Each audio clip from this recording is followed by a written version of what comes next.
Welcome.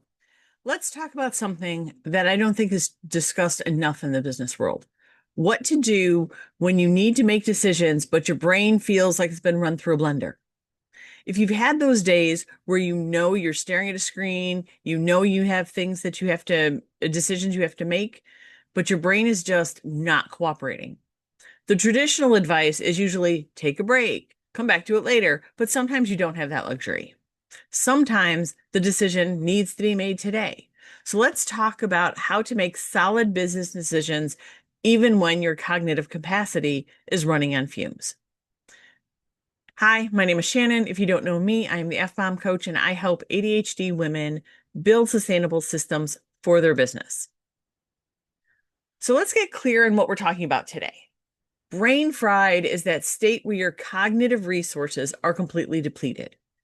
You can't hold multiple thoughts in your head at once.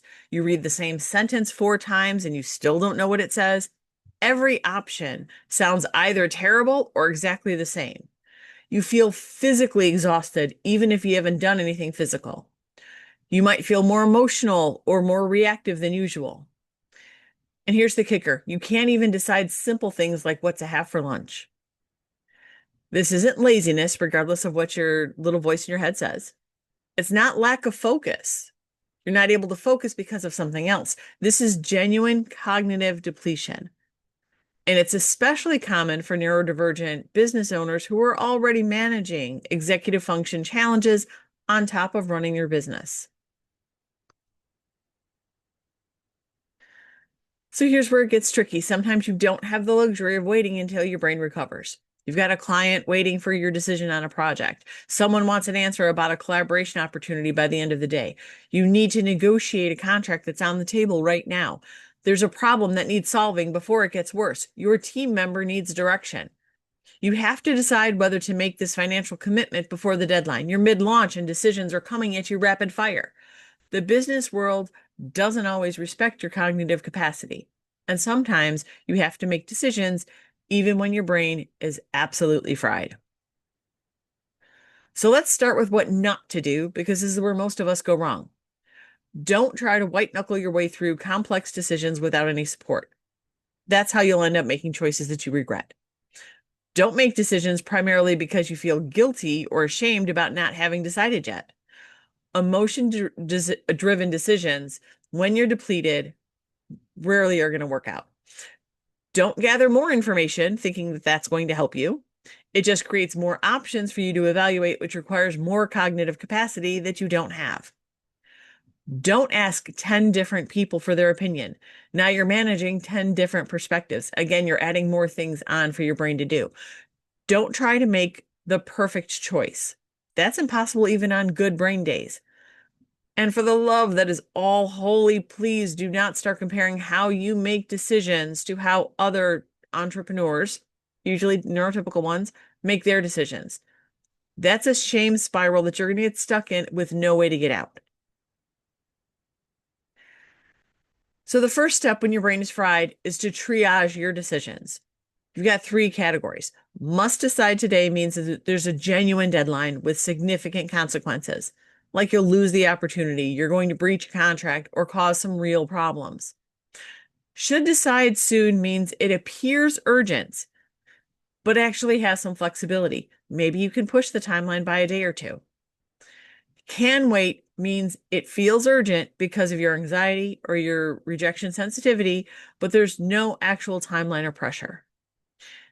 And here's the truth. Most decisions feel like category 1, but are actually category 2 or 3. Your brain, when it's fried, cannot accurately assess urgency. So get an external perspective if you can. Ask a business buddy, does this actually need to be decided today, or does it just feel that way? Here's a technique that sounds really too simple, but it does work. Whatever decision you're facing, get it down to 2 options. Not 3, not 4, just 2. If you're struggling to narrow it down, literally just cross options off until you're left with 2. It doesn't matter. And then flip a coin. Now, here's the thing, and maybe you've done this before, but it's not about letting the coin decide. You're noticing your reaction when the coin does decide. So If you say heads is option A and you flip the coin and it comes up heads and you feel relieved, then you go with option A. But if you feel disappointed, you're like, oh, then you're going to choose option B. It's not about so much letting the coin decide, but your gut is deciding because your gut knows even when your brain is too fried to articulate it. Your emotional reaction to the coin flip is your brain's way of telling you what it wants without having to do the work and really having to justify it. This one can be magic when your brain is fried because I use this for a lot of things, not just decision making. Take a decision and pretend a friend came to you describing this exact situation. What would you tell a friend? Because the way we talk to our friends is always so much nicer than the way we talk to ourselves. If your friend was stuck in this position and had to make a choice, what would you suggest they make? What factors would you tell them matter? What would you say they're overthinking about? We're almost always clear and more rational about other people's situations than our own. Because in our own, we've got all of the added emotion that's attached to every decision that we make. When it's happening to us, we're in it. The emotions, the what ifs, the fears. When we imagine we're advising a friend, we can be a little bit more objective about it. It creates just enough distance for us to break through the fog. This one is more preparation work, but it's some of the most valuable work you can do. So when your brain is actually working well, create decision menus for yourself for common situations that you face. When a client asks for rush work, I charge X% extra and check my capacity using this specific method. When pricing feels unclear, I default to my rate sheet and don't discount more than Y%. When collaboration opportunities come up, my yes/no criteria are, does it align with my values? Do I have capacity? Will it reach my ideal client? When I'm overwhelmed with too many choices, I always pick the option that preserves my energy. Document these decisions, have them written down so that when your brain is fried and these situations come up, you're not making new decisions. You're just opening up your document that has them written down and it tells you what protocol to follow. It makes things easier for you. So this is something that you do when your brain is working well so that when it's not working well, it's in place.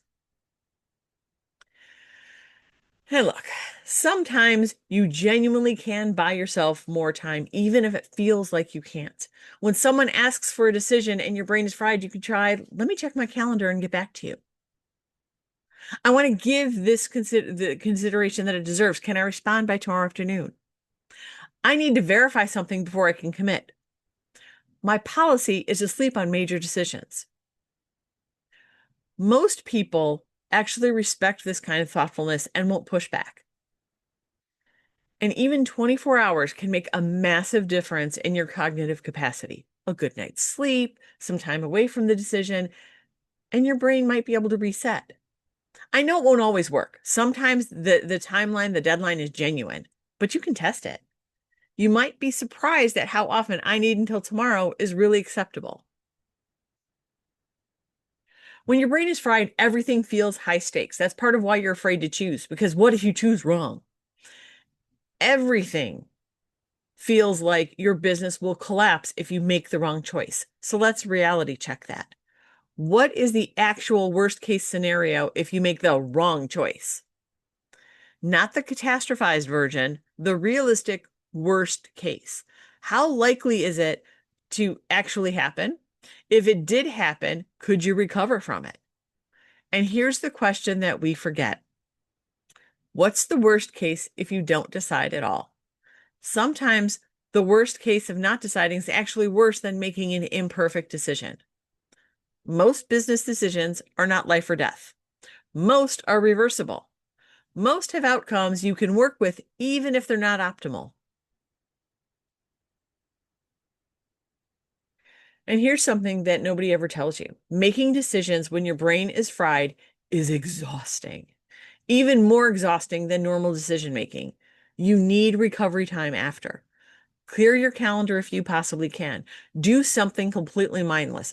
Fold some laundry, go for a walk, watch trash TV. Get physical movement if that helps you, or rest if that's what you need. Avoid making any new decisions for several hours, if at all possible. Give yourself a dopamine hit from something safe and healthy, whatever that is for you, and give yourself permission to be off for the rest of the day.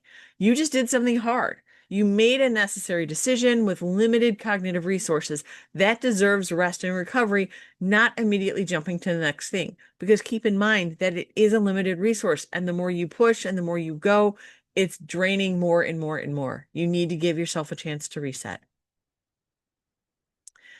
Thank you very much for joining me today. If this helped you, please like, subscribe so that you know when our next video drops. And I will see you in the next one.